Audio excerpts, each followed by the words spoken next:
Troisième rendez-vous de la saison 2022 du championnat de France de la montagne, la 50e course de côte d'Abrèche-Villers-Saint-Quirin ramenait les montagnards en Lorraine le week-end dernier après 3 ans d'absence au calendrier. C'est sur une piste sèche que les pensionnaires de la catégorie production nous ont à nouveau livré un spectacle à la hauteur des attentes, plébiscité par de nombreux spectateurs amassés en bord de route.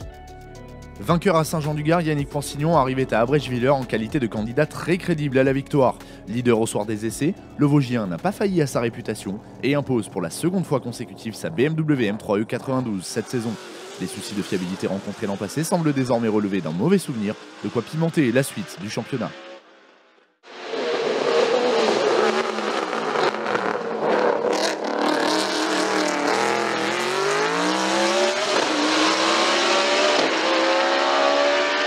Oui, c'est un très bon week-end, on n'a pas eu de soucis mécaniques, on a progressé toutes les montées, bon, sauf la dernière montée où Ronald a fait un bon chrono. On a bien roulé, on n'a pas eu de soucis, on a progressé chaque manche on a amélioré, donc c'est positif. Auteur du meilleur temps absolu de l'épreuve, Ronald Garcès doit toutefois se contenter de la deuxième position du classement général du week-end sur sa Lamborghini Huracan Super Trofeo.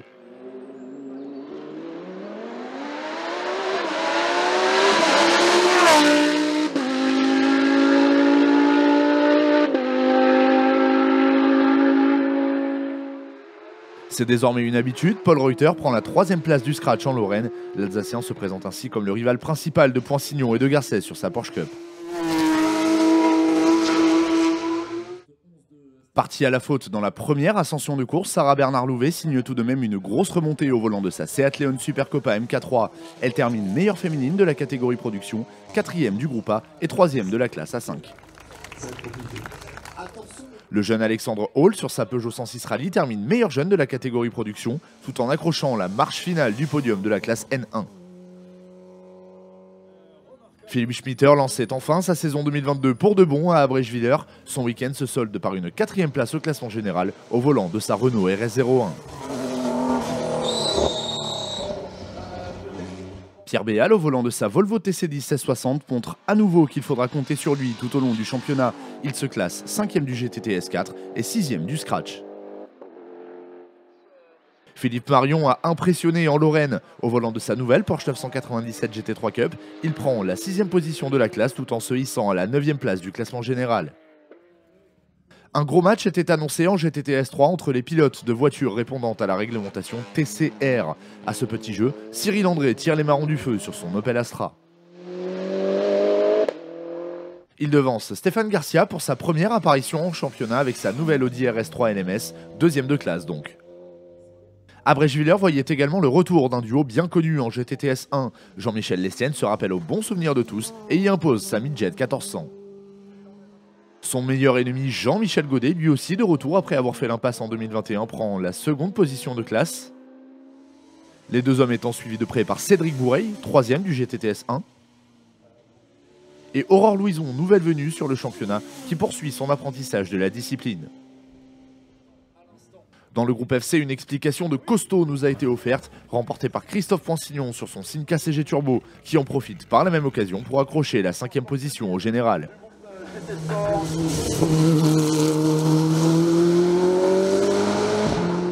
Sorti de la piste à Saint-Jean-du-Gard, le Normand Mathieu Noué n'a pas ménagé ses efforts pour réparer sa Rallye 3 pendant le break. Présent à Abrèche-Villers, il monte finalement sur la 2e marche du podium du groupe.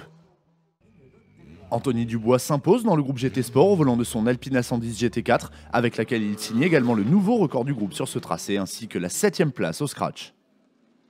Juste derrière lui, dans le groupe ainsi qu'au général, l'on retrouve Francis Dozière pilotant également une monture dieppoise.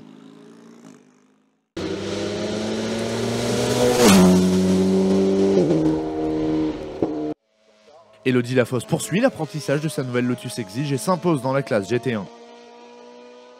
Déjà vainqueur à Bagnols-Sabran dans le groupe A et dans la classe A5, Nicolas Granier s'offre un nouveau succès en championnat sur sa Cupra Leon Super Copa MK3 à son volant. Il termine 10e du général. Stéphane Martinet, nouveau venu dans ce peloton, montre qu'il n'a rien perdu de son talent malgré 2 saisons de pause. Il place sa Super Copa MK2 à la 2e position du A5 ainsi qu'à la 3e du groupe A. Les Peugeot 308 Cup du A4 étaient elles aussi en évidence à Abrèche-Villers. C'est Julien Paget qui s'est montré le plus rapide dans cette classe, tout en terminant second du groupe. Brice Pira accroche quant à lui la 2e place du A4. devant Dominique Fade, 3e de classe. Un pilote belge triomphe dans la classe A3 au volant de sa Renault Clio 3 Cup. Il s'agit de Sébastien Stark. La lutte au cœur du groupe N a rarement été aussi intense. Malgré une rude adversité, Sébastien Lemaire n'a pas tremblé et s'impose sur sa BMW M3 E36.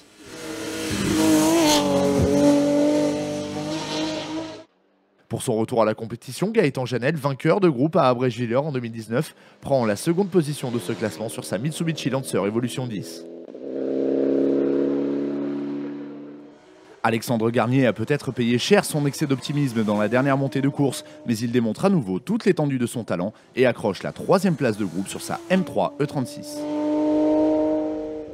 Nicolas Weisbecker place sa BMW 318 Compact au sommet du groupe F2000. L'on reverra le pilote cette saison au championnat. Il devance Christian Boulanger, fidèle à sa Renault Clio 2 RS. Et Ludovic Klein, vainqueur de la classe F22 sur sa Citroën Saxo VTS, 3e du groupe. En VHC Productions, la belle histoire du week-end était à mettre à l'actif de Nicolas Hudviller. Après un incendie sur sa BMW 323i à Bagnols-Sabran et de nombreuses heures de travail pour la remettre en état, il termine finalement 2e du groupe 2 à son volant. Prochain rendez-vous pour les concurrents de la catégorie production, les 14 et 15 mai prochains dans la Manche pour la 39e course de côte des Tursterval-Agneau, 4e manche du championnat de France de la montagne 2022.